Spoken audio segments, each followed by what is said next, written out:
if you were very socially awkward and then you tried approaching women with all these techniques and shit that you learned from a course, it wouldn't work. Like, you have to fix yourself first, man. Nobody wants to do that.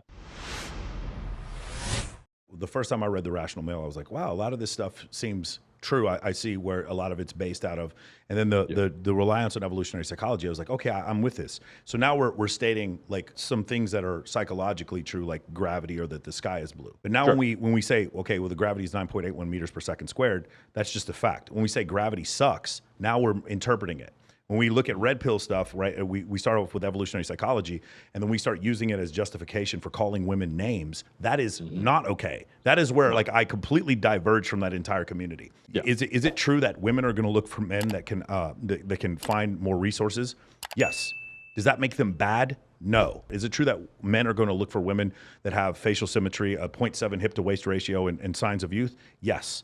Does that make them bad? No. I'm not interpreting it. I'm just like, this is, as a matter of fact, these things are true. And the reason why I know they're true is because Satoshi Kanazawa and David Buss and Sidney Meston and Leah Cosmides and Steven Pinker wrote books on these things where they did these surveys and they did these studies and they found these things to be true. So that's the first thing. The second thing is the looks, money, status debate, which is the one you're talking about with the Chads and everything.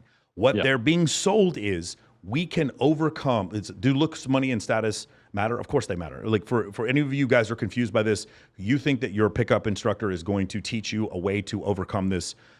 They're not. Like, it's going to be difficult. Do you have a disadvantage being shorter? You do. I'm here to tell you, you do. Do you have a disadvantage being less against the super rich guy? You do. The guy who's more handsome than you do have a disadvantage. The guy who's more jacked than you do absolutely have a disadvantage. Can you overcome that disadvantage with social skills? Yes. Both of these things are true. Yeah. Wrap your head around the fact that because here's the problem. A lot of guys, they can coexist. A lot of the guys will come into this community and they don't understand nuance. They have this very binary thinking. Either looks, money, status matter, and everything in pickup is, everything in red pill, all this stuff is a complete fraud, or red pill pickup stuff is the only thing that's true, and you can overcome looks, money, status by being a complete pimp and just using what is it called? Neuro-linguistic programming in order to trick women into sleeping with you. No. Neither of those things are true. The reality of the situation is it is a blend of both. It is better. Like, do you have an advantage by being good looking and tall? Yes. Can you overcome that advantage against some other guy by having incredible social skills and having more status? Yes. Both of those things are true. Wrap your fucking head around the fact that both of those things are true. And then here's the other thing. For me, one of the things that I do is that I teach my clients is I never start from, so we'll just have a client named John. I never start from, hey, how do we get John cooler? I always start from, John, I want you to show me who you want to be like, and then we'll work backwards to you. Because one of the problems is what guys will do is when you start from John and make him cooler, he still wants to stay in his mom's basement. He doesn't want to improve, like what you said before. For me, again, this is the difference between MOA and pickup. Pickup is, how do I get girls living while still living in my mom's basement? And MOA is, how the fuck do I get out of my mom's basement? I also think it was interesting, because I was going to ask you this, you already answered, is that you weren't coming from a seduction community red pill pickup background. You just learned this on your own. Dude, that's the biggest misconception about that. And I think it like ruins people, man. I think that it spoils their brain in a way. It's like, because you got to think, all right, you're a guy, you're having issues with dating or confidence or whatever. So you fall into the wormhole of going online and you get advice. And, in order to make sales, you got to play on people's emotions. So there's all these very gimmicky, fad-like, cringy websites where, bang dimes, bang tens, and a lot of guys that are on the shorter side or the less looking side, that's going to be their main objection. Like, well, it's not going to work for me.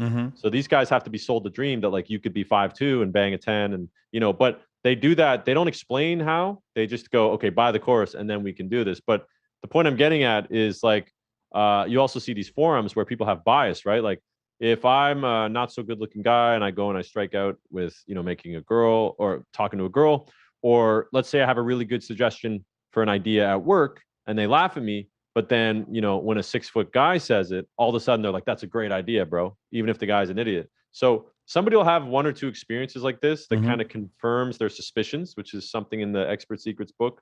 And what it does is it wants people to seek out confirmation bias, right? They go on the forum and they hear like, all women are whores. And they're like, yes, that's exactly what I thought too. The reductive belief, it's so much easier and less complicated to believe something that reductive, right? Because first off, you don't have to improve anything.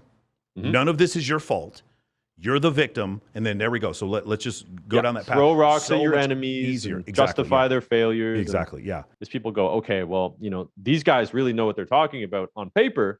So as far as actual application, they must know as well. So they look at everything from like a pickup perspective, or like a red pill perspective, or like okay, this is how the goal is, I want to be better with women. I need to do this and that.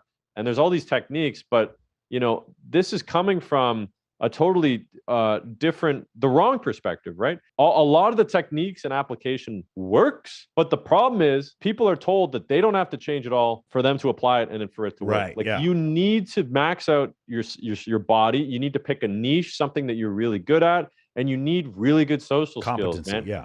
You need to make people feel really familiar, want to be around you. Then there's all these subtle things like, not being jealous, not being needy, not being clingy, et cetera, et cetera. I also noticed too, I used to work in a bar, and when I was in a bar, I was around like 40, 50 people all the time.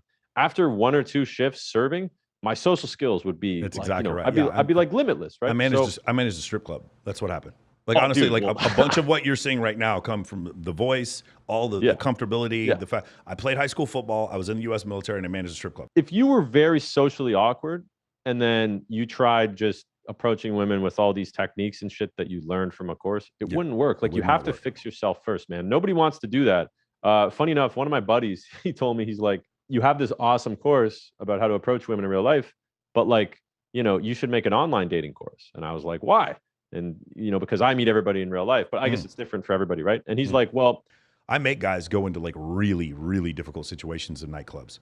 I make them talk their way into the VIP. That is one of the requirements of my course. I don't want you to spend your whole life in a nightclub, but what I want you to do is like be able to use your social skills, because there's the reason why I do like nightclubs is because they're kind of a proving ground for certain things. If you are really uncalibrated, you will walk up, and some of the most calibrated dudes you will ever meet in your life are the guys who work the door at a Las Vegas nightclub. And they will look at you in 1 second, and you'll be like, oh, yeah, I'm local industry. And they'll be like, no, you're not fucking coming in. Because you have pants on that your mom bought you from Walmart when you were in high school. Like, they can see very quickly there's something wrong here. And like I tell guys, don't give them a fucking excuse. Like, you have to work on these social skills. So I do like nightclubs as also like almost like a crucible for some of these guys.